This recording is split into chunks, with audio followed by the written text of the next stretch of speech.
वो तो इरफानुल्लाह नियासी का रिप्लेसमेंट हो गया, वो तो फिर तैयब ताहिर का रिप्लेसमेंट हो गया। हर पोजीशन पे खेल पाएगा भाई, मैं वो बात नहीं कर रहा, मुझे रिप्लेसमेंट ला के दो, बाबर आजम और रिजवान की रिप्लेसमेंट ला के दो मुझे। हाँ, पाकिस्तान की क्रिकेट अब उस मोड़ के ऊपर आ गई है कि पीसीबी ने और पाकिस्तान के जो दिग्गज लोग बैठे हुए हैं उन्होंने फैसला कर लिया कि अब हमें बाबर, शाहीन और रिजवान की जरूरत नहीं है।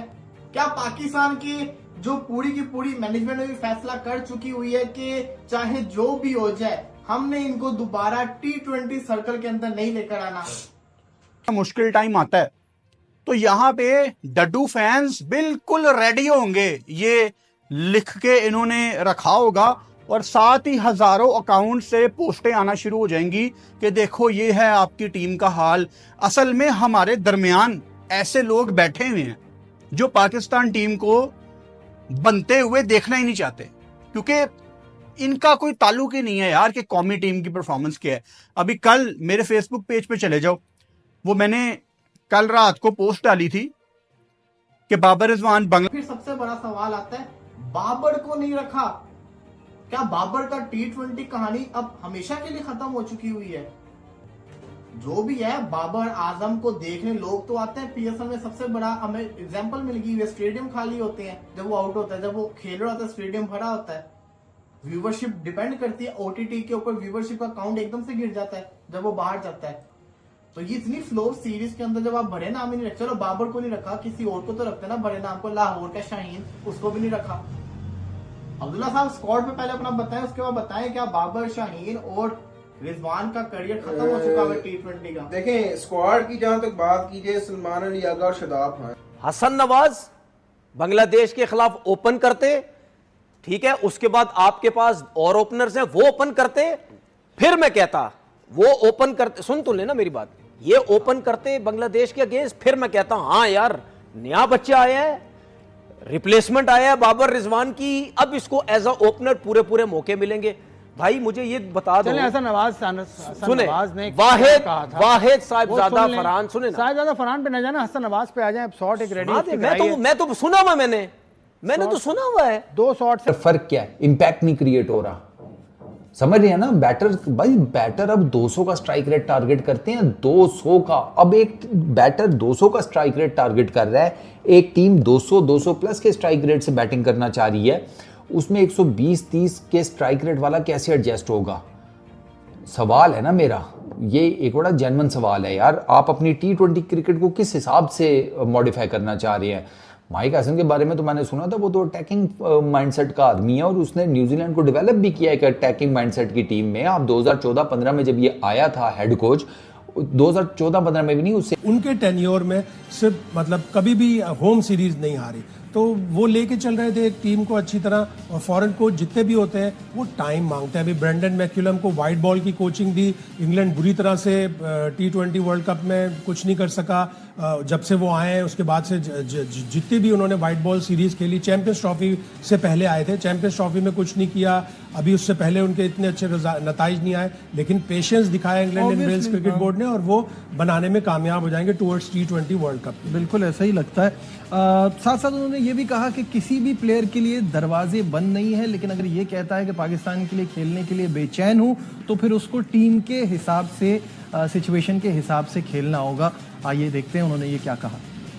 डाल के रखा हुआ है, उसमें भी उसने 11 मैच खेले हैं और 150 है, लेकिन मैं उसके बावजूद भी कहता हूं कि कोई नहीं है, जाने दो उसको, कोई मसला नहीं। अच्छा, ये कौन सी दुनिया की रिप्लेसमेंट है? मुझे ये बता दो कि आपके 2 लड़के, चलो पूरा पाकिस्तान कहता है ना, जो हमारे पूरा पाकिस्तान का मतलब ये जो यूट्यूबर, ये मीडिया वाले बाबर के पीछे पड़े हुए हैं, ठीक है, चलो मैं कहता हूं बाबर की आप बात करते हैं, आखिरी 3 इनिंग में भी 41 रन है 28 बॉलों पे, मैं चलो उसको साइड पे कर देता हूं। रिजवान का क्या कसूर है?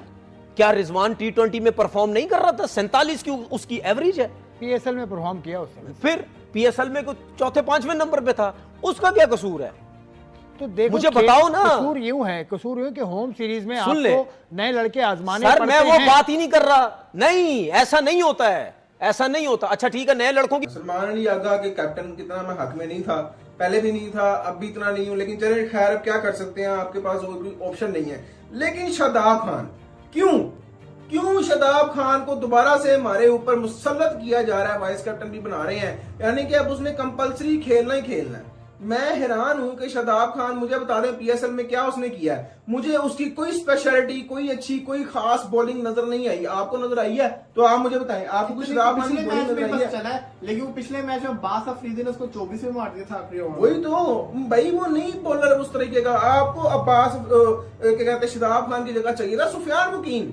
वो बेचारे को आप इस ठुल्ले और पर्ची के पीछे जाया करी जा रहे हैं, करी जा रहे हैं। उसके साथ जाती है, बहुत बड़ी जाती है। आप देख लें इसने न्यूजीलैंड की क्या ट्रांसफॉर्मेशन की है ब्रेंडन मैकलम के साथ मिलके।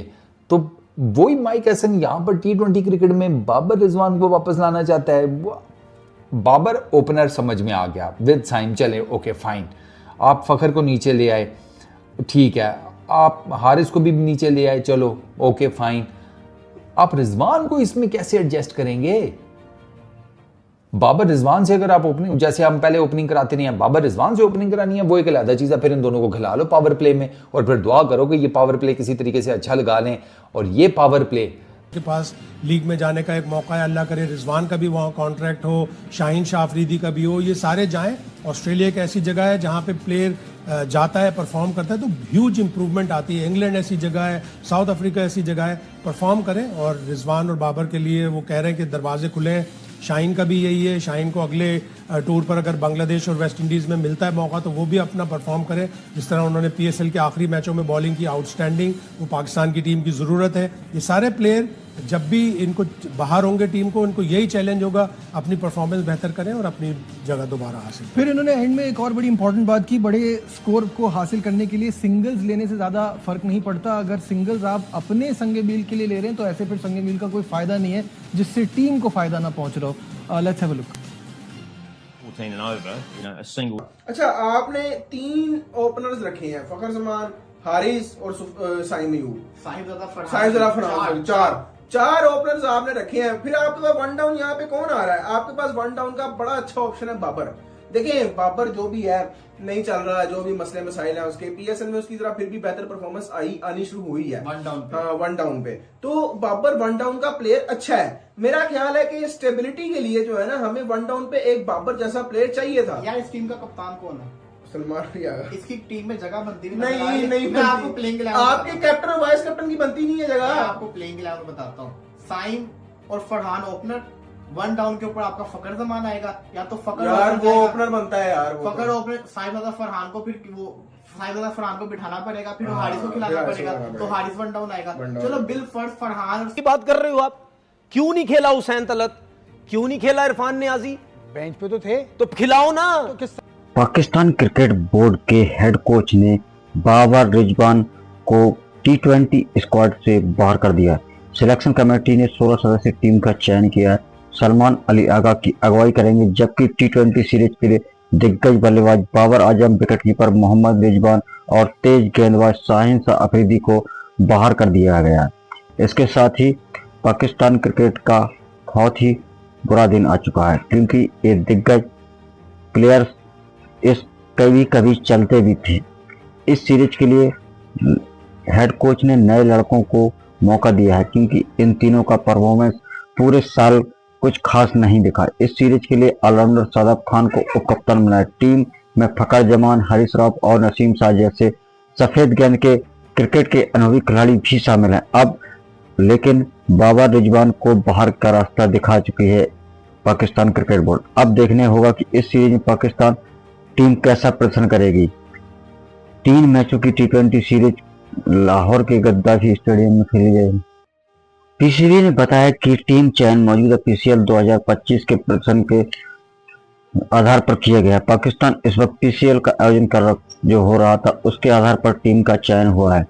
बतौर कोच माइक हैसन के पहली सीरीज होगी। सैम अयूब जो चोट की वजह से चैंपियन ट्रॉफी से बाहर थे, वो पहली बार इंटरनेशनल क्रिकेट में नजर आएंगे। उन्होंने आखिरी इंटरनेशनल मैच पाकिस्तान के लिए दिसंबर 2024 में खेला। उस मैच में उन्होंने शतक जड़ा था, लेकिन इसके बाद वो चोटिल हो गए थे और लंबे समय तक क्रिकेट से दूर रहे। उनके आने से टीम की बैटिंग ऑर्डर काफी मजबूत होने की संभावना।